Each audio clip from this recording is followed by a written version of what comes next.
Genesis chapter 14 verse 1 hanggang 24. Iniligtas ni Abram si Lot. Nang panahong iyon, sina Haring Amrafel ng Sinar, Ariok ng Elasar, Kedorlaomer ng Elam, at Tidal ng Goyim, ay nakipagdigma kina Haring Bera ng Sodoma, Bersha ng Gomora, Shinab ng Adma, Shemeber ng Zeboim, at Zoar ng Bela. Tinipon ng 5 haring ito ang kanilang mga hukbo sa kapatagan ng Sidim, na tinatawag ding dagat na patay. Ang mga ito ay 12 taon nang nasasakop ni Kedorlaomer, ngunit ng ika-13 taon, nagkaisa-isa silang umaklas laban sa kanya. 1 taon buhat nang sila'y umaklas, dumating si Kedorlaomer kasama ang mga haring kakampi niya upang sila'y muling sakupin. Nalupig na niya ang mga bansang kanyang dinaanan, ang mga Refaita sa Astarot Karnaim, ang mga Zuzita sa Ham, at ang mga Emita sa Save Keriatim.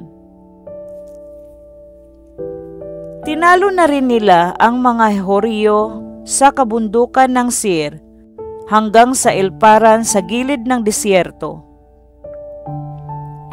Buhat dooy bumaling silang patungo sa Kades o Enmispat at sinakop ang lupain ng mga Amalekita at ng mga Amoryo sa Hazazon Tamar.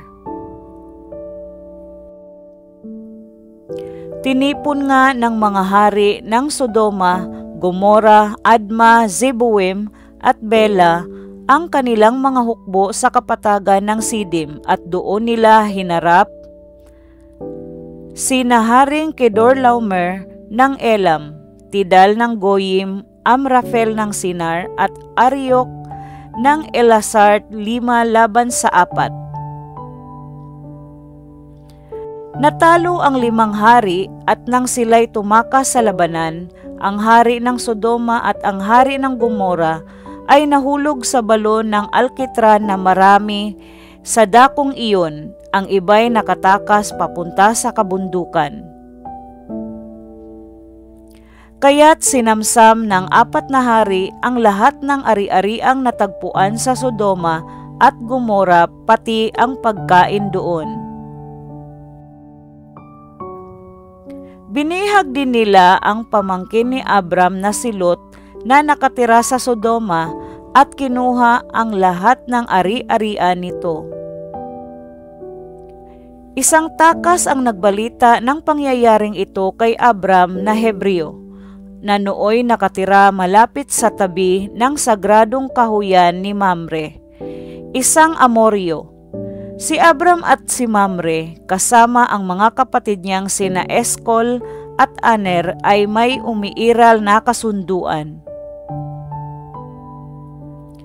Pagkarinig niya sa nangyari sa kanyang pamangking si Lot, tinawag niya ang kanyang mga tauhan at nakatipon siya ng 318 mandirigma. Sinundan nila ang mga kalabang hari hanggang sa Dan. Pagdating doon, nagdalawang pangkat sila, at pagsapit ng gabi, sinalakay nila ang kaaway. Tinalo nila ang mga ito at hinabol hanggang Hoba sa hilaga ng Damasco.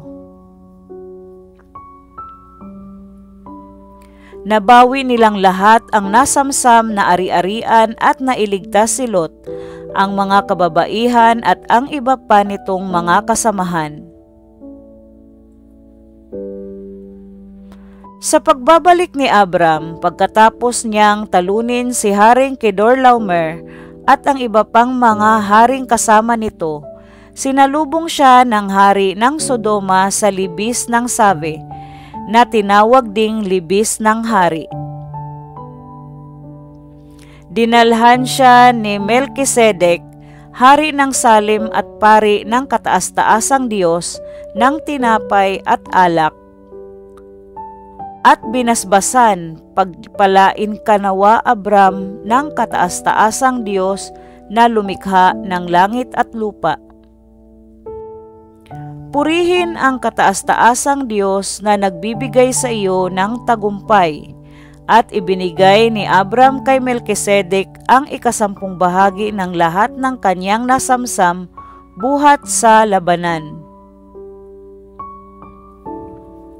Sinabi ng hari ng Sodoma kay Abram, "Iyon na ang lahat ng bagay na nakuha mo, subalit ibalik mo sa akin ang lahat ng mga tauhan ko."